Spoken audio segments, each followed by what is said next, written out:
ਕੀ ਕਹੀਏ ਜੀ, ਜਦੋਂ ਕੋਈ ਸੁਣਦਾ ਹੀ ਨਹੀਂ ਤਾਂ ਕੀ ਕਹਿਣਾ ਵਾ ਅਸੀਂ। ਬਜ਼ੁਰਗੋ ਕਿੰਨੇ ਦਿਨ ਹੋ ਗਏ ਕਿ ਤੁਹਾਡੀ ਬੇਟੀ ਗਈ ਹੈ?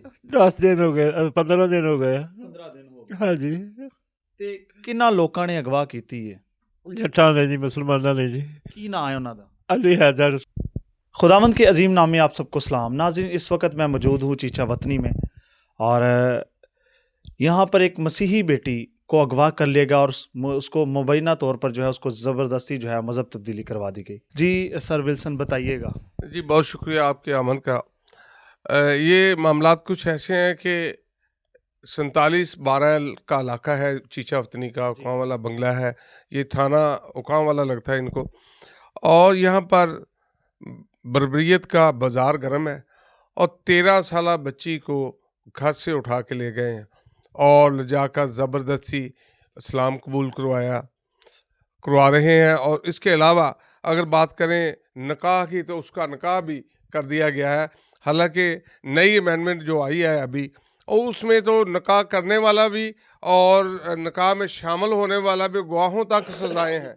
मगर यहाँ पता नहीं कौन सा कानून इन पर लागू होता है कि घर से बच्ची को उठा के ले जाएं।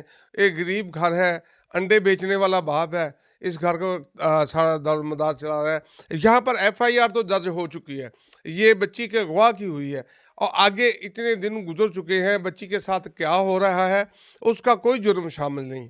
वो लोग इनकी मुकदमे की पैरवी से रोकने के लिए उन्होंने कल इनके घर में दाखिल होकर इन पर हमला किया।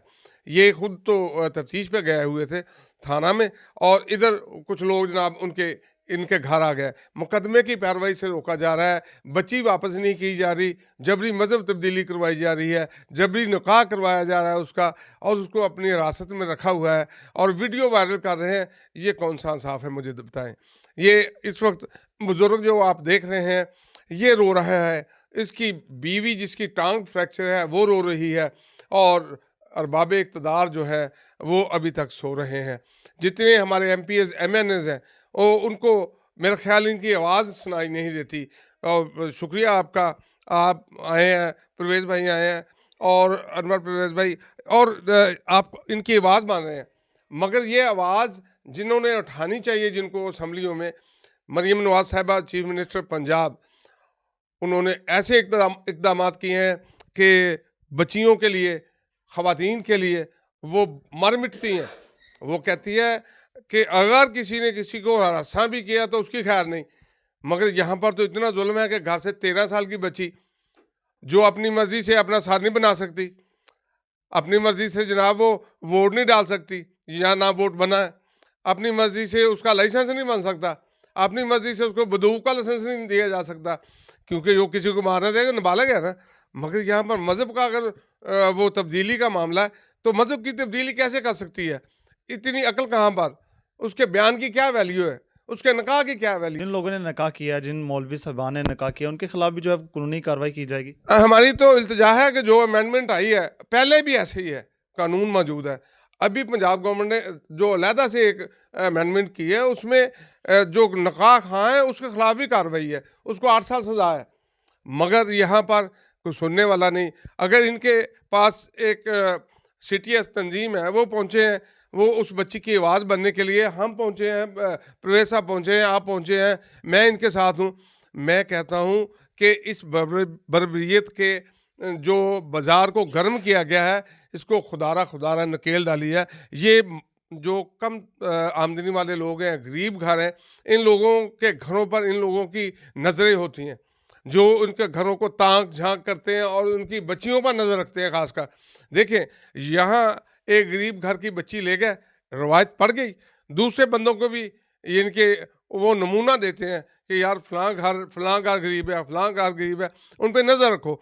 और मेरी इल्तिजा है अरबाब इक़्तिदार से, आपने अभी बहुत अहम सवाल किया था कि आपके MNA MPs किधर हैं? मेरा ख्याल है कि वो सो रहे हैं, बड़ी बड़ी दावतें खा रहे हैं, बड़े बड़े पोस्टरों पर उनकी तस्वीरें हैं, मगर वो तस्वीरें कौम के किसी काम नहीं आ सकती। मरीम नवाज़ साहिबा के साथ उनकी एफिलिएशन होगी, उनकी पार्टी की भी होगी, उनके लिए काम भी करते होंगे, मगर किधर है इंसानी हकूक का नंबरदार जो रो रहा है? अच्छा, तो क्या आपको लगता है कि इस फैमिली को इंसाफ मिलेगा? हुकूमत पाकिस्तान या पुलिस जो है इंसाफ देगी? हम और आप जैसे आवाज़ उठाते रहेंगे वैसे मजलूमों को इंसाफ मिलेगा। अगर ये आवाज़ हम उठाना बंद कर देंगे तो ये चैप्टर क्लोज हो जाएगा और किसी को भी यहाँ पर इंसाफ नहीं मिलेगा, और इंसाफ मिलना तो बहुत मुश्किल है। और इसके साथ मैं अगर बात करूँ इस घर की, इस घर को जब तक इंसाफ नहीं मिलता हम इसके साथ हैं। CTS तंजीम इनके साथ है, वो सारे मामलात को, लीगल मामलात को भी देखेगी और इनके लिए मदद प्रोवाइड भी करेगी। नाज़रीन, अभी हमारे दरमियान बशारत मसीह हैं, बेटी के वालिद मौजूद हैं। बुजुर्गों, ਕੀ ਕਹੀਏ ਜੀ, ਜਦੋਂ ਕੋਈ ਸੁਣਦਾ ਹੀ ਨਹੀਂ ਤਾਂ ਕੀ ਕਹਿਣਾ ਵਾ ਅਸੀਂ। बुजुर्गों किन्ने दिन हो गए कि ਤੁਹਾਡੀ बेटी गई है? 10 ਦਿਨ ਹੋ ਗਏ, 15 ਦਿਨ ਹੋ ਗਏ ਆ। 15 दिन हो गए। ਹਾਂਜੀ, ਤੇ ਕਿੰਨਾ ਲੋਕਾਂ ਨੇ ਅਗਵਾ ਕੀਤੀ ਹੈ? ਜੱਟਾਂ ਨੇ ਜੀ, ਮੁਸਲਮਾਨਾਂ ਨੇ ਜੀ। ਕੀ ਨਾਂ ਹੈ ਉਹਨਾਂ ਦਾ? ਅਲੀ ਹੈਦਰ, ਸ਼ਰੋਜ਼ ਤੇ ਕੀ ਇਹਦਾ ਨਾਂ, ਗੋਸ਼ੀ। ਕੀ ਕਹਿਣਾ ਚਾਹੁੰਦੇ ਹੋ ਹੁਕੂਮਤ ਪਾਕਿਸਤਾਨ ਨੂੰ, ਮਰੀਮ ਨਵਾਜ਼ ਸਾਹਿਬਾ ਨੂੰ? ਉਹਨਾਂ ਦੇ ਅੱਗੇ ਅਪੀਲ ਹੈ, ਮਿਹਨਤ ਕਰ ਰਹੇ ਕਿ ਮੇਰੀ ਬੱਚੀ ਮੈਨੂੰ ਵਾਪਸ ਦਿੱਤੀ ਜਾਵੇ। 13 ਸਾਲ ਦੀ ਬੱਚੀ ਹੈ ਮੇਰੀ, ਸਿਰਫ ਅਜੇ